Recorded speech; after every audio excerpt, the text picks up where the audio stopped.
Hello students, જય સ્વામિનારાયણ બધાને. સજાના વિદ્યાલય તરફથી ચાલતા ઓનલાઈન વિડીયો લેક્ચરમાં ધોરણ 12નું ચેપ્ટર 12નો અભ્યાસ કરીએ છીએ. લાસ્ટ વિડીયો લેક્ચરમાં ખાસ અગત્યની પ્રક્રિયા રૂપે આલ્ડેટ કીટોનમાં આલ્ફા હાઇડ્રોજનને કારણે થતી પ્રક્રિયા કઈ, એક આલ્ડોલ સંઘનન અને બીજું ક્રોસ આલ્ડોલ સંઘનન, 100% આ બેમાંથી આવશે જ, એટલે તૈયાર કરી રાખવાની. એવી 2 માર્ક્સ માટે હવે આજે જોઈએ છે અન્ય પ્રક્રિયાઓ. તો અન્ય પ્રક્રિયાઓ પાંચમા નંબરે અન્ય પ્રક્રિયાઓ જોઈએ. તો ચાલો ધ્યાન આપજો. તો અન્ય પ્રક્રિયાઓમાં હવે એમાં નંબર 1 છે. પહેલી પ્રક્રિયા છે કેનિઝારો પ્રક્રિયા.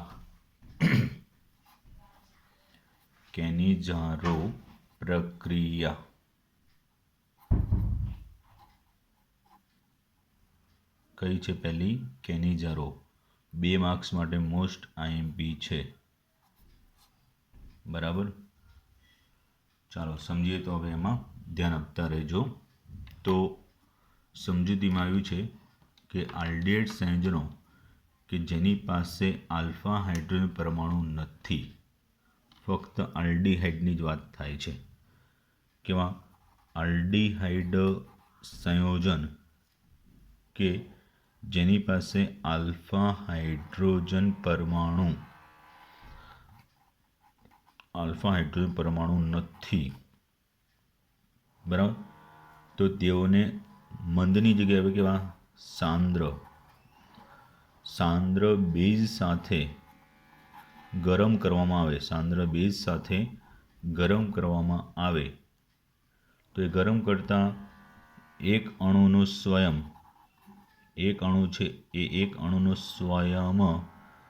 શું થશે? ઓક્સિડેશન,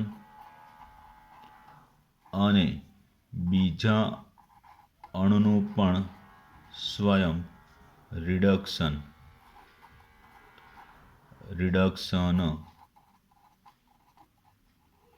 થઈ. એટલે કે કોઈ એક જ અણુ બંને ક્રિયા, ઓક્સિડેશન રિડક્શન બંને ક્રિયા અનુભવે તો એને શું કહેવાય?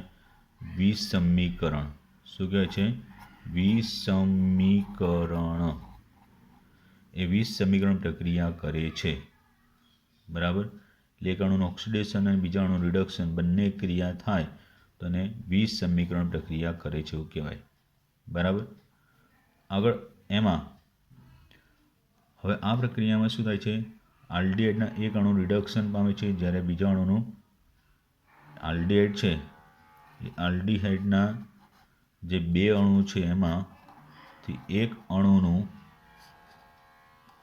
અણુ છે એનું રિડક્શન થઈ આલ્કોહોલ મળે છે, અને જે બીજો અણુ છે એનું ઓક્સિડેશન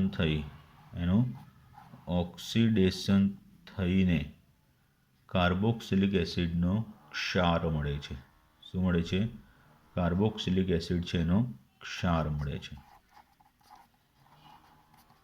એટલે અહીંયા બરાબર ફરીથી કહું છું કે આલ્ડીહાઇડના 2 અણુ છે, એમાંથી એક અણુ રિડક્શન પામીને આલ્કોહોલ અને બીજો અણુ ઓક્સિડેશન પામીને કાર્બોક્સિલિક એસિડનો ક્ષાર બનાવે છે.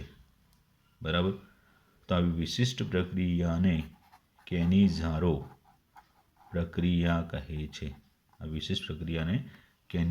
પ્રક્રિયા કહે છે. હવે એના ઉદાહરણો રૂપે જોઈએ છે. તો ઉદાહરણોમાં એક પહેલાં ફોર્માલ્ડિહાઇડ લઈએ. તો ફોર્માલ્ડિહાઇડ અણુ વચ્ચે બરાબર ધ્યાન જો, એક ફોર્માલ્ડિહાઇડ અણુને આ રીતે લખું છું, CH2 બીજા ફોર્માલ્ડિહાઇડ અણુને આ રીતે લખું છું, HCOOH. આ રીતે લખો. હવે શું થશે? એની કોની સાથે? સાંદ્ર KOH કે NOH.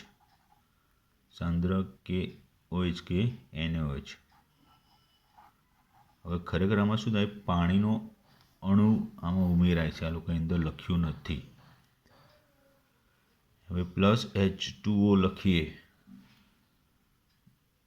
હવે આમાં જો તમે સમજીએ કે અહીંયા હાઇડ્રોજન અહીંયા ઉમેરાશે, બરાબર, તો અહીંયા એનો શું બની જશે, OH થશે.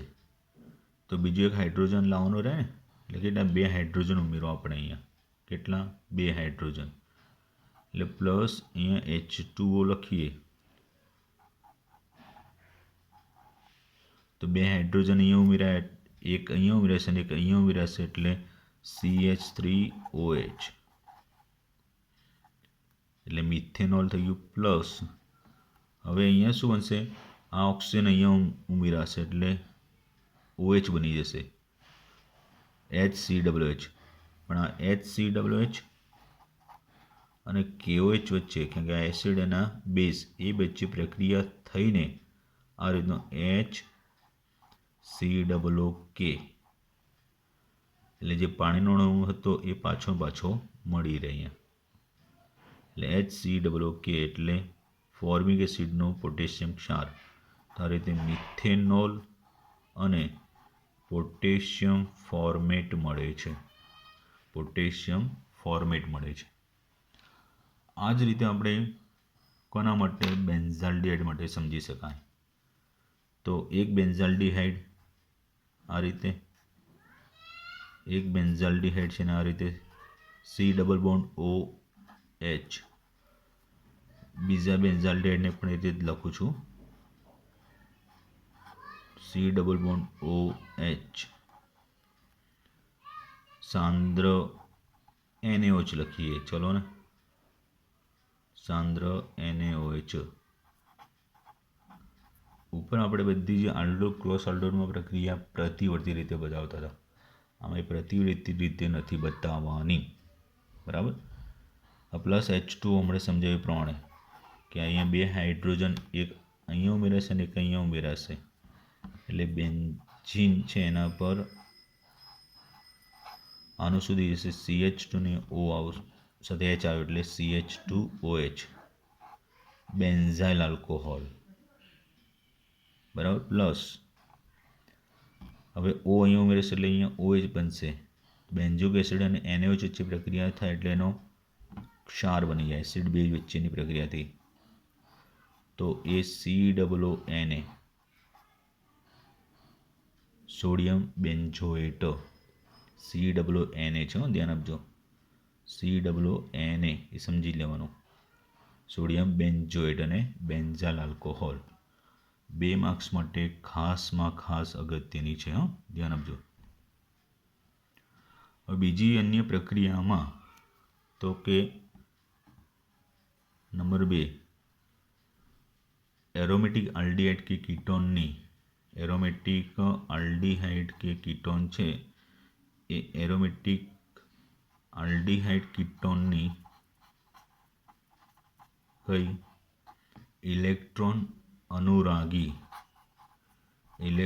અનુરાગી વિસ્થાપન પ્રક્રિયા,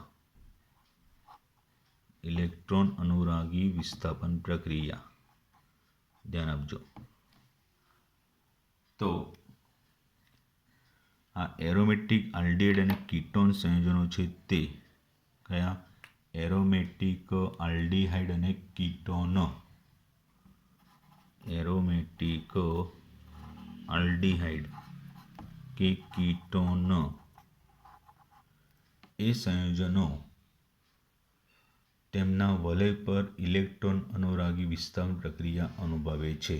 એરોમેટિક આલ્ડીહાઇડ અને કીટોન સંયોજનો છે એ એમના જે વલય હોય એ વલય પર, એટલે કે બેન્ઝીન વલય હોય ને એરોમેટિક કેન્દ્ર, એ વલય પર કઈ, તો કે ઇલેક્ટ્રોન અનુરાગી વિસ્થાપન પ્રક્રિયા અનુભવે છે, ઇલેક્ટ્રોન અનુરાગી વિસ્થાપન પ્રક્રિયા અનુભવે છે, જેમાં કાર્બોનિલ સમૂહ એટલે કે CO, આ બંનેમાં જે CO એટલે કે કાર્બોનિલ સમૂહ એ કેવો છે, અક્રિયકારક એટલે કે નિષ્ક્રિય છે, અક્રિયકારક, ઓછો સક્રિય, અને પાછો કેવો છે, તો કે મેટા નિર્દેશક સમૂહ અને મેટા નિર્દેશક તરીકે વર્તે છે. એટલે એમની જે ઇલેક્ટ્રોન અનુરાગી વિસ્થાપન પ્રક્રિયાઓ છે એ કેવા મેટા સ્થાને થાય છે. કેવા સ્થાને? મેટા સ્થાને. તો હવે પ્રક્રિયાઓની વાત કરીએ તો એ પ્રક્રિયાઓ તરીકે જોઈએ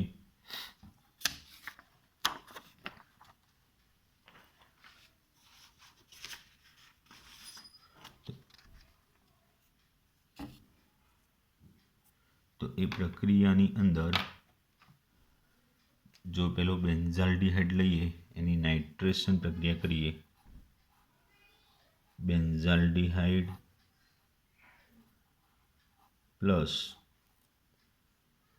એની કોની સાથે સાંદ્ર HNO3 અને સાંદ્ર H2SO4 એના મિશ્રણ સાથે નાઇટ્રેશન પ્રક્રિયા કરવામાં આવે, ગરમ કરીએ ડેલ્ટા, તો પાણીનો અણુ દૂર થઈ NO2 સમૂહ એના મેટા સ્થાને જોડાશે એટલે એનું નામ થશે મેટા નાઇટ્રોબેન્ઝાલ્ડિહાઇડ. મેટા નાઇટ્રોબેન્ઝાલ્ડિહાઇડ. એવી રીતે કીટોન પણ પ્રક્રિયા કરે. કોણ? કીટોન. તો એસિડોફિનોનની પ્રક્રિયા લખીએ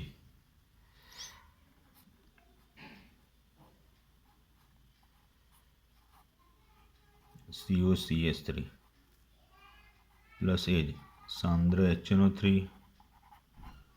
સાંદ્ર H2SO4 એના મિશ્રણ સાથે એને ગરમ કરવામાં આવે તો પાણીનો અણુ ગુમાવશે તો NO2 એના મેટા સ્થાને જોડાશે.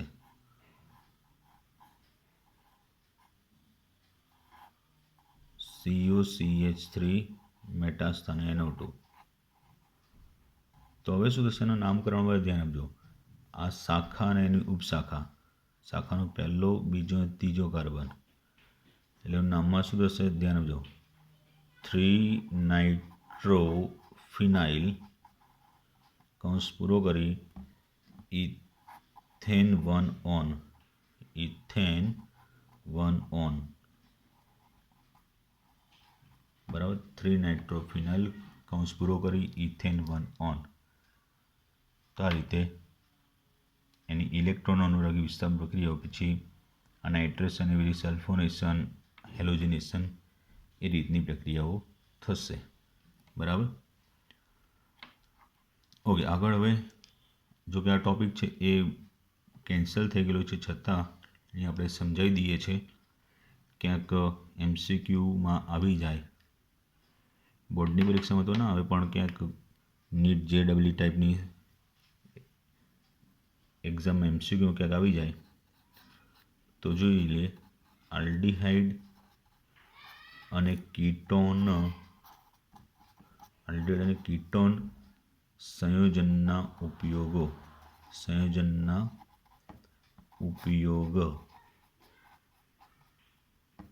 તો સમજીએ. આ આલ્ડીહાઇડ અને કીટોન સંયોજનના ઉપયોગમાં તો કેવો રાસાયણિક ઉદ્યોગો જે છે એ રાસાયણિક ઉદ્યોગોમાં આલ્ડીહાઇડ અને કીટોન સંયોજનો અન્ય પદાર્થો હોય એ અન્ય પદાર્થોના સંશ્લેષણમાં એટલે કે બનાવટમાં, અન્ય પદાર્થો છે એની સંશ્લેષણ ક્રિયા એટલે બનાવટમાં, એ સંશ્લેષણમાં તેના દ્રાવક રૂપે, એમાં દ્રાવક તરીકે. પછી પ્રારંભિક પદાર્થ, કેવા? પ્રારંભિક પદાર્થ. પછી તો કે પ્રક્રિયકો તરીકે, પ્રક્રિયકો છે એ પ્રક્રિયકો તરીકે અન્ય પદાર્થો છે એના સંશ્લેષણમાં, એ સંશ્લેષણ માટેના દ્રાવક તરીકે, પછી પ્રારંભિક પદાર્થો તરીકે અને પ્રક્રિયકો રૂપે થાય છે. હવે ખાસ એમાં ફોર્માલ્ડીહાઇડ, આ ફોર્માલ્ડીહાઇડ છે એ ફોર્માલ્ડીહાઇડનું 40% જે જલીય દ્રાવણ હોય એને ફોર્મેલિન તરીકે ઓળખાય છે. શા તરીકે? ફોર્મેલિન. તો આ ફોર્મેલિન છે એક તમે બાયોલોજીમાં લેબમાં જોયું હશે કે જે જુદા જુદા જે નમૂનાઓ રાખેલા હોય છે જે લિક્વિડમાં, એ ફોર્મેલિન છે. તો એનો ઉપયોગ શામાં? જૈવિક નમૂના હોય એ નમૂનાના પરીક્ષણ માટે, પરિરક્ષણ માટે, એટલે એને સાચવવા માટે. પછી બેકેલાઇટ. આ બેકેલાઇટ એ ફિનોલ ફોર્માલ્ડિહાઇડના રેઝિન એટલે રેસા છે, એ બેકેલાઇટ. Urea formaldehyde. આ યુરિયા ફોર્માલ્ડિહાઇડ પ્રકારનો ગુંદર છે, એ યુરિયા ફોર્માલ્ડિહાઇડ ગુંદર. અને અન્ય પોલિમર પદાર્થો છે એની બનાવટ માટે થાય છે. કોનો? ફોર્મેલિનનો ઉપયોગ. આગળ તો કે એસિટાલ્ડિહાઇડ છે, એસિટાલ્ડિહાઇડનો ઉપયોગ. તો એસિટાલ્ડિહાઇડ છે એ મુખ્યત્વે acetic acid, ethyl acetate, vinyl acetate, બરાબર, ધ્યાન આપજો. વિનાઇલ એસિટેટ, પોલિમર પદાર્થો, ઔષધો, પોલિમર પદાર્થો, પછી ઔષધો એટલે કે દવાઓ વગેરે છે, વગેરેના ઉત્પાદનમાં એક પ્રારંભિક પદાર્થ તરીકે, સારૂપે પ્રારંભિક પદાર્થ રૂપે એનો ઉપયોગ થાય છે. બરાબર. બેન્ઝાલ્ડિહાઇડ છે, એ બેન્ઝાલ્ડિહાઇડ એ અથવા એનો ઉપયોગ સુગંધ પ્રાપ્તિ, ધ્યાન આપજો, સુગંધ પ્રાપ્તિ અને રંગ ઉદ્યોગોમાં, અને બીજા કયા રંગ છે એ રંગ ઉદ્યોગોમાં થાય છે. પછી એસિટોન છે, acetone, methyl ethyl ketone,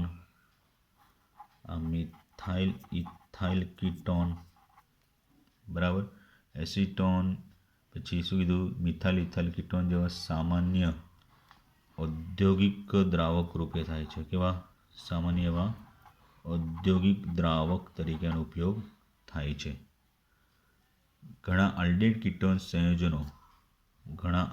ketone સંયોજનો જેવા કે બ્યુટીરાલ્ડિહાઇડ, જેવા કે કયા કીધા? બ્યુટીરાલ્ડિહાઇડ,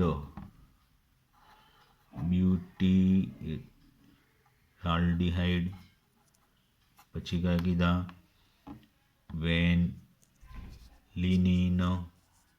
વેલિનિન, એસિટોફિનોન,